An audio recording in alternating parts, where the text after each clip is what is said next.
Topinglar-chi, men qayerdaman? Million jamoasi a'zosi Shahlo Norova to'yda boshlovchilik qilish uchun Amerikaga yo'l oldi. Ma'lum bo'lishicha, Amerikada yashovchi milliarder o'zbeklar uni maxsus taklif qilgan. Eng qiziq joyi esa aeroportda boshlandi.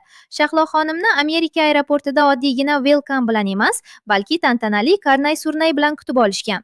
Ha, Amerikada karnay-surnay. Odatda biz filmlarda qizil gilam ko'ramiz. Bu yerda esa milliy ruhdagi kutib olish marosimi.